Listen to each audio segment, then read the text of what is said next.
নমস্কার বন্ধুরা, রন্ধনে আপনাদের সকলকে স্বাগত। আজকে আমি বানিয়েছি মাটন বিরিয়ানি। ঘরোয়া উপকরণ দিয়ে ও সহজ পদ্ধতিতে কিভাবে মাটন বিরিয়ানি বানানো যায় সেসব রয়েছে আজকের এই ভিডিওটিতে। তাই সম্পূর্ণ ভিডিওটি দেখার অনুরোধ রইল। আর যারা রেস্তোরাঁর খাবার পছন্দ করেন না, তারা কিন্তু ঘরে খুব সহজ পদ্ধতিতেই এই মাটন বিরিয়ানিটি বানিয়ে ফেলতে পারবেন। সহজ পদ্ধতিতে কিভাবে বানাবেন সেটাই আমি আজকের ভিডিওতে দেখিয়েছি।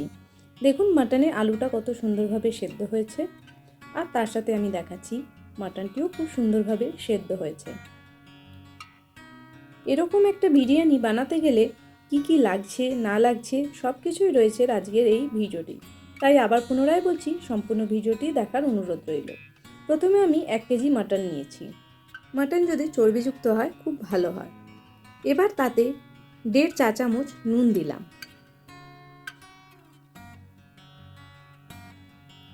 আর তাতে 1.5 চা চামচ ধনে গুঁড়ো, 1.5 চা চামচ লঙ্কা গুঁড়ো, আমি এখানে কাশ্মীরি লঙ্কা গুঁড়ো ব্যবহার করেছি, 1 চা চামচ জিরে গুঁড়ো, 1.5 চা চামচ হলুদ গুঁড়ো, আর আমি এখানে 1/2 চা চামচ চিনি দিলাম। একটা মাঝারি সাইজের পেঁয়াজ কুচিয়ে রেখেছি, সেটা দিয়ে দিলাম।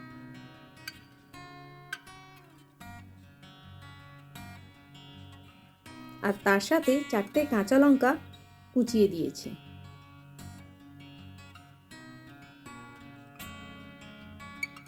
এর সাথে লাগছে 3 টেবিল চামচ সর্ষের তেল আর 1/2 চা চামচ গরম মশলা।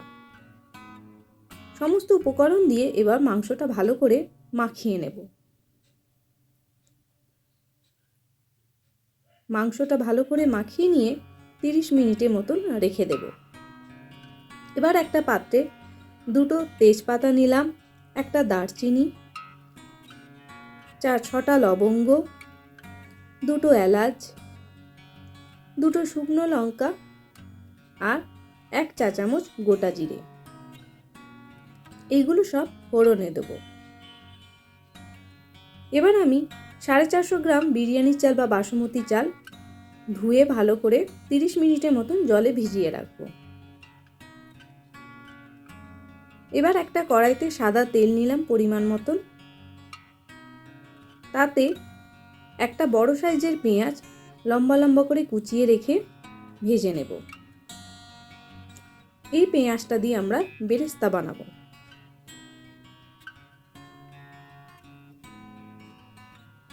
পেঁয়াজটা লাল লাল ভাজা হয়ে গেলে এবার তুলে নেব।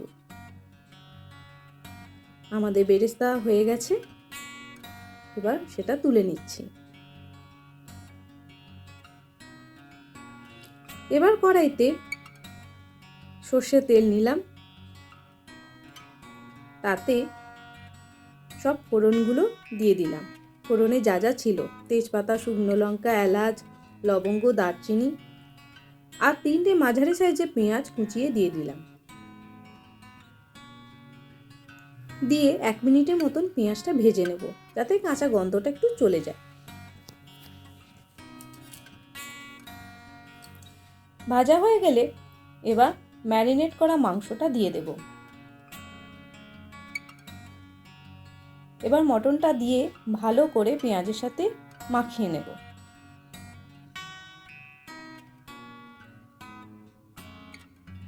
এবার আমি 4 চা চামচ আদা রসুন বাটা দিয়ে দিলাম।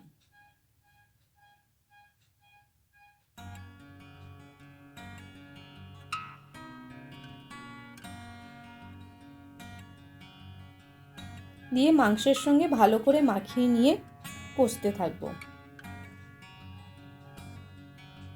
5 মিনিটের মতন কষে নিয়ে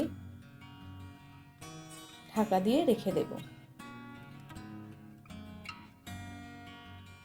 5 মিনিটের মতন কষানো হয়ে গেছে, এবার ঢাকা দিয়ে 10 মিনিটের মতন রেখে দেব। মাংস থেকে যখন তেল বেরোতে শুরু করবে, তখন আমি এতে ঝালের জন্য আরও 4টে কাঁচা লঙ্কা দিলাম। ঝালটা কিন্তু আপনারা নিজেদের স্বাদ মতন দেবেন। দিয়ে একটু মাংসটা ভালো করে কষে নেব। কষানো হয়ে গেলে কুকারে আমি মাংসটা সিটি দিয়ে দেবো। কুকারে মাংস দিয়ে পরিমাণ মতন জল দিয়ে আমি আলুগুলো দিয়ে দিলাম, দিয়ে কুকারে ঢাকনা বন্ধ করে 3টে সিটি দিয়ে দেবো। এবার একটা পাত্রে 1 কাপ দুধ নিলাম, তাতে কিছুটা কেশর দিলাম, দিয়ে ভিজিয়ে রেখে দেব।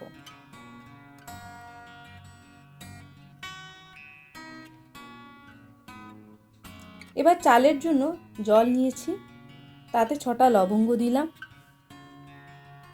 2টো এলাচ দিলাম আর একটা দারচিনি দিলাম। দিয়ে জলটা যখন ফুটতে থাকবে তখন তার মধ্যে চালটা দেব। এবার 1 টেবিল চামচের মতন সাদা তেল দিলাম বা রিফাইন্ড অয়েল, আর 1 চা চামচ নুন দিলাম। জল যখন গরম হয়ে ফুটবে তখন আমি এর মধ্যে চালটা দিয়ে দেব।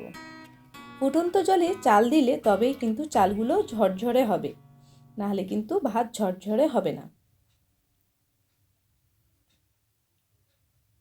এবার যখন চালটা ফুটতে থাকবে দেখে নিতে হবে যে কতটা সেদ্ধ হয়েছে। 80%-এর মতন যখন সেদ্ধ হয়ে যাবে তখন মাড় গলিয়ে নিতে হবে বা ভাতটা ঝরিয়ে নিয়ে নিতে হবে।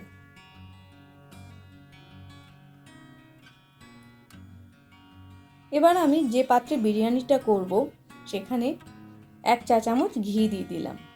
আমি এখানে হাঁড়িতে করছি। আর রান্না হয়ে যাওয়া মাটনটার কিছু পরিমাণ আমি এই হাঁড়ির মধ্যে দিয়ে দিলাম, আর সাথে 2টো আলুও দিয়ে দিলাম। এরই মধ্যে আমি 2টো ডিম সেদ্ধ করে ভেজে রেখেছি, সেটাই হাঁড়ির মধ্যে আর দিলাম না, একবারে পরিবেশন করার সময় দেব, কারণ হাঁড়ির মধ্যে দিয়ে দিলে ভেঙে যাওয়ার একটা সম্ভাবনা থাকবে। মাংসটা দেওয়ার পর উপর থেকে ভাতটা দিয়ে দেবো।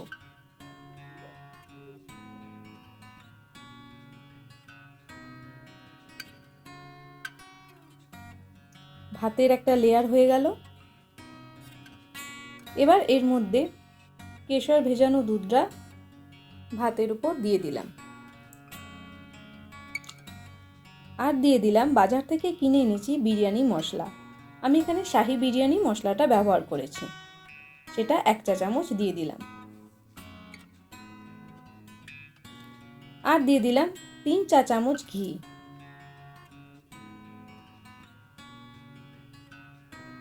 এবার আমি 3 থেকে 4 ড্রপ দিয়ে দেবো মিঠা আতর। এই মিঠা আতরই বিরিয়ানির গন্ধ বাড়ায়।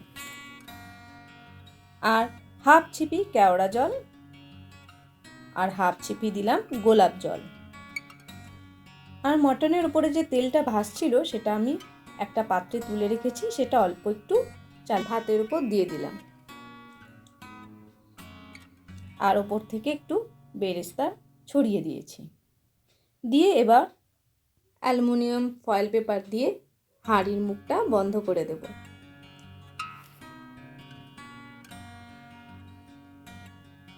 পুরো ফয়েল পেপার দিয়ে হাঁড়ির মুখটা বন্ধ করে দিলাম। এবার এটা দমে রেখে দেবো 5 মিনিটের মতন লো ফ্লেমে। 5 মিনিট হয়ে গেছে। এবার হাঁড়ির মুখটা খুলছি, দেখুন বিরিয়ানি তৈরি হয়ে গেছে। তাহলে বন্ধুরা আজকের রেসিপিটা আপনাদের কেমন লাগলো আমাকে অবশ্যই কমেন্ট বক্সে কমেন্ট করে জানাবেন। এবার বিরিয়ানিটা পরিবেশন করে দেব, আর ভেজে রেখেছি যে ডিমটা তার মধ্যে দিয়ে দেব। বিরিয়ানিতে ডিম না থাকলে ঠিক বিরিয়ানি মনে হয় না, তাই আমি ডিমটা সেদ্ধ করে ভেজে রেখেছি এবং শেষে দেব যাতে ডিমটা ভেঙে না যায়। তাহলে বন্ধুরা দেখলেন কত সহজভাবেই আমি মাটন বিরিয়ানি বানিয়ে ফেলেছি। তা আপনারাও বাড়িতে এইভাবেই ঠিক বিরিয়ানি বানিয়ে ফেলবেন, আর আমাকে কমেন্ট বক্সে লিখে অবশ্যই জানাবেন কেমন খেতে হয়েছে। আর আজকের ভিডিওটা যদি আপনাদের ভালো লেগে থাকে তাহলে শুধু অনুরোধ রইল ভিডিওটি দেখার পর অন্তত একটা লাইক দিয়ে যাবেন। তাহলে বন্ধুরা আজকে এইটুকুই। পরবর্তীকালে আমি আবার কোনো নতুন রান্না নিয়ে হাজির হব। ততক্ষণের জন্য বিদায় নিচ্ছি। আপনারা সকলে ভালো থাকবেন, সুস্থ থাকবেন, সাবধানে থাকবেন। ধন্যবাদ।